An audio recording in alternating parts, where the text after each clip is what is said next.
You never heard of him, but he was supposed to be fighting Lucien Bute first and then Jean Pascal on the undercard.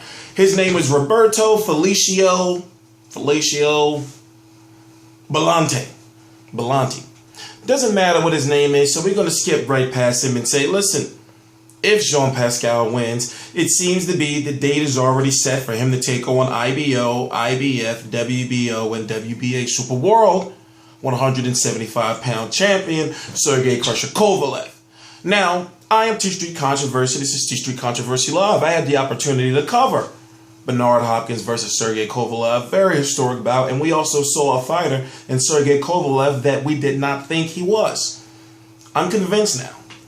He's legit and he deserves to have the 3 recognized belts that he have. Okay, the IBO too. But you got this other guy out there who goes by the moniker of Superman. And his name is Adonis Stevenson. And he's the WBC ring, the recognized #1 175-pound fighter. But then you think to yourself, wait a minute. This guy's fighting who? Who? Dmitry Sakhatsky. Dmitry Sakhatsky.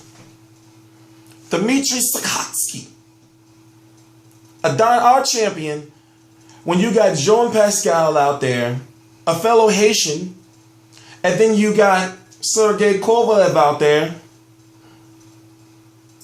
you ask yourself this.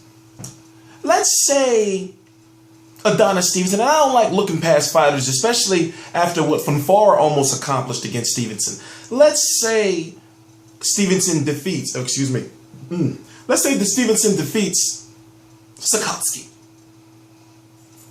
Then who is he going to fight in 2015? Because guess what? It was all, put it this way, Montreal basically already, or who have the promoters basically, long story short, were already talking Stevenson Pascal in April. But that was before Kovalev defeated Bernard Hopkins. So if Bernard Hopkins would have won, we wouldn't have wanted to see Stevenson versus, Pascal versus Hopkins 3. But moving on, what I'm trying to say is this. Now, if you look at the landscape of the 175-pound division, you got Sergey Kovalev, Adonis Stevenson, Bernard Hopkins, Mikhail Kessler, he's a small 175-pound guy, Lucien Bute, maybe you can throw Julio Cesar Chavez Jr. in there. But I guess what I'm trying to say is, Fonfara, they got Uzluzin, I think that's how you pronounce his name. But you throw those guys in there, you ask yourself, well, wait a minute. Adonis Stevenson didn't fight Bernard. He ducked Sergey Kovalev, and now the next most credible opposition would be Jean Pascal, in my personal opinion. I'm talking about a full 175-pounder. And now he's not fighting you, and they're calling you pussies. They're calling you, your promoter, and your cap, plus, it's crazy. Adonis Stevenson's name is tarnished. He's 36 years old, okay? So you have to think, he only had one good year, realistically. 2013 was a massive year for him. But then when you look at 2014, you say, what is there? And there's nothing there.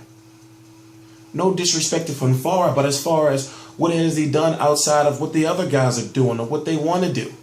And you have to ask yourself this, wait a minute. Thank you, Al Heyman. Thank you so much, because it's not Adonis Stevenson's fault, right? It's not his fault, because according to the exclusive advisory agreement by Al Heyman, allegedly, if it's real or not, it's not his call. So Al Heyman loves picking guys like Fonfara, picking guys like Karpinski, picking guys like Salka, picking guys like let me throw out a name out there, Konyekny. Lucas Cole. He loved picking on those guys that God knows how many of the guys that Leo Santa Cruz did beat up. Leo Santa Cruz's son, his name is Al. Thank you, Al Heyman. Thank you so much. Thank you so much. Listen, he must be spending that money. I look at it like this. I guess the point of this video is to say, think about it. What's out there for Adonis Stevenson to do in 2015? You got to think about that wild card, but fans want him to fight Carl Froch, and that's Julio Cesar Chavez Jr. And you got to think, would Al Heyman do that just yet? You got to think about, politics and boxing mean more than ever, especially in the social media age and, with the information right there readily available for us. You got to think that the politics play a big role. So maybe once again, it's me thinking like a promoter. But, if you just got Chavez Jr., I'm thinking to myself, I'm not going to put him against Adonis Stevenson just yet. But then again, we don't never know if he'll ever do it. Or even if he wants Chavez Jr. to fight Carl Froch in his first fight of signing him. That's the issues we have in boxing. That's the type of stuff I talk about. I'm TstreeT Controversy. This is TstreeT Controversy Live. I got a little chance to watch a little bit of Bolonti, but what I'm going to do is I cover the weigh-ins. So as soon as the weigh-in is over for Pascal Bolonti, I'm going to do a video, and I'll be able to do an in-depth breakdown and actually tell you, what chance he has, if any.